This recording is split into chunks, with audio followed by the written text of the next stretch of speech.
Adnan water tank लाए हैं खास एंटी बैक्टीरियल वाटर टैंक्स, जिससे आपको मिले शुद्ध पानी हमेशा। Adnan water tank, safe and healthy water storage solution.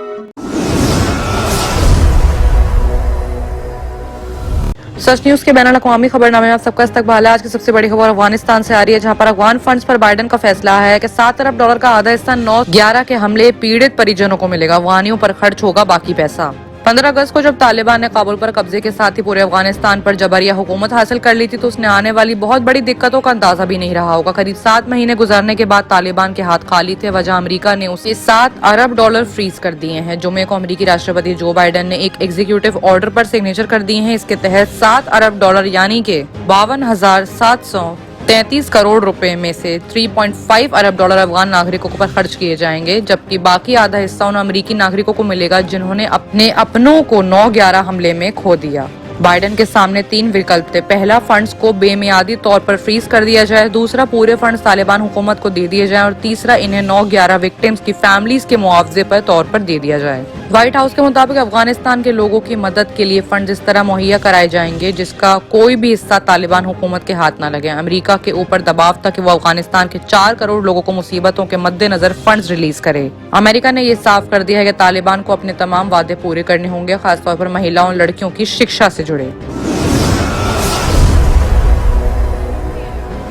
वही बात अगर दूसरी बड़ी खबर रूस की करें तो 8 दिन में यूक्रेन पर हमला कर सकता है रूस। सेना ने 3 तरफ से बॉर्डर को घेरा है। पानी सप्लाई रोक दी गई है। आज पुतिन से फोन पर बात करेंगे बाइडेन। लंबे वक्त से चल रहे विवाद के बीच रूसी सैनिकों ने यूक्रेन की सीमा यानी बॉर्डर को घेर कर अभ्यास शुरू कर दिया है। रूसी सैनिकों की तरफ से यूक्रेन बॉर्डर घेरने की खबर से यूरोप और पश्चिमी देशों में हलचल तेज हो गई है। इस बीच खबर है कि शनिवार को जो बाइडेन रूसी राष्ट्रपति व्लादिमीर पुतिन से फोन पर बात करेंगे। अमेरिकी सरकार के प्रतिनिधियों ने चिंता जाहिर की है कि रूसी राष्ट्रपति व्लादिमीर पुतिन किसी भी वक्त यूक्रेन पर हमले के ऑर्डर दे सकते हैं। उन्होंने कहा है कि रूस ने 3 तरफ से यूक्रेन बॉर्डर को घेर रखा है। वहाँ आर्मी, नेवी और एयरफोर्स को तैनात कर दिया गया है। यूक्रेन बॉर्डर को रूसी सैनिकों ने 3 और तरफ से घेर लिया है। ताजा सैटेलाइट इमेज से इसका खुलासा हुआ है। बॉर्डर पर 550 से ज्यादा टेंट भी लगाए गए हैं। इसके अलावा रूस ने यूक्रेन सीमा से लगे ओजोव सागर में नौसेना अभ्यास शुरू कर दिया है। यूक्रेन ने दावा किया कि रूस ने इंटरनेशनल वाटर से जुड़े उसके सारे कनेक्शन काट दिए हैं।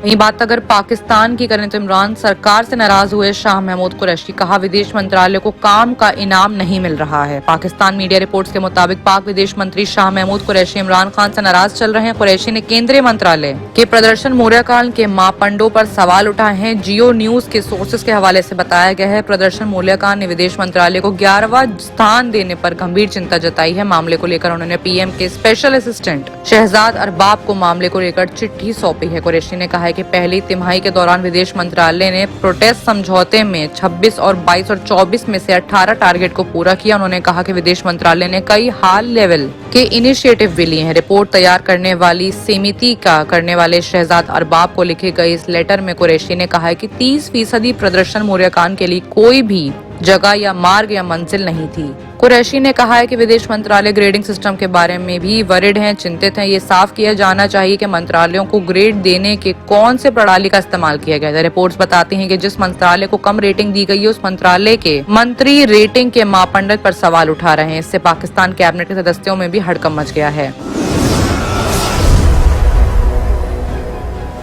वहीं बात अगर म्यांमार की करें तो यूनियन डे पर म्यांमार सरकार की बड़ी अनाउंसमेंट हुई है कि 800 से ज्यादा अधिक कैदियों को आज रिहा करने के ऑर्डर्स मिल जाएंगे। म्यांमार के जुटा ने कहा है कि देश के सम्मान में 800 से ज्यादा कैदियों को रिहा किया जाएगा। म्यांमार में शनिवार को 814 कैदियों और 7 विदेशी कैदियों की सजा माफ करने की अनाउंसमेंट हुई है। म्यांमार ने घोषणा यूनियन डे के डायमंड जुबली पर की है। पिछले साल भी 23,000 कैदियों को रिहा किया गया था। हाइंग ने अरकान सेना के 45 सदस्यों और इससे संबंधित बाकी लोगों के खिलाफ मामला बंद कर दिया है। हालांकि इन लोगों पर अदालतों में मुकदमे चल रहे हैं। नांग खिन हटावे मिंट के पूर्व कायन मुख्यमंत्री भी जेल में थे। साथ ही साथ उनकी सजा भी आदी कर दी गई है। एक रिपोर्ट के मुताबिक फरवरी 2021 में तख्ता पलट के बाद 31 जनवरी को इमरजेंसी की स्थिति में 6 और महीने के लिए बढ़ा दिया गया है। तख्ता पलट के बाद म्यांमार सुरक्षा बलों द्वारा 1000 अधिक नागरिक मारे गए और हजारों लोगों को गिरफ्तार किया गया। जुटा ने पहले याल यूनियन डे पर लगभग 23,000 कैदियों को रिहा किया था।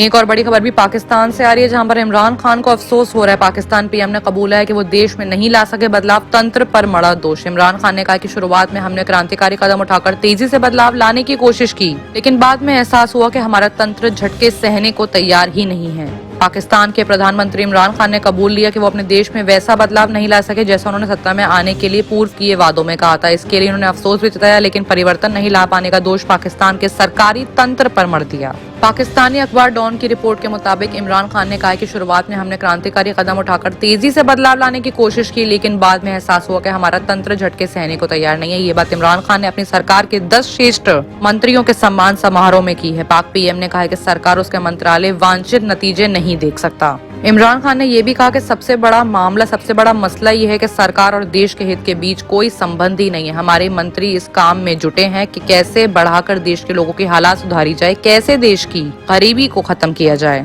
वहीं पाकिस्तान के विपक्षी यानी अपोजिशन दल इमरान खान सरकार को सत्ता से बेदखल करने के लिए मतभेद छोड़कर एकजुट हो रहे हैं। ये प्रस्ताव सड़कों पर प्रदर्शन की भी योजना बना रहा है। इमरान सरकार के कुशासन के खिलाफ अपोजिशन पार्टीज मोर्चा बनाने को भी सोच रही हैं।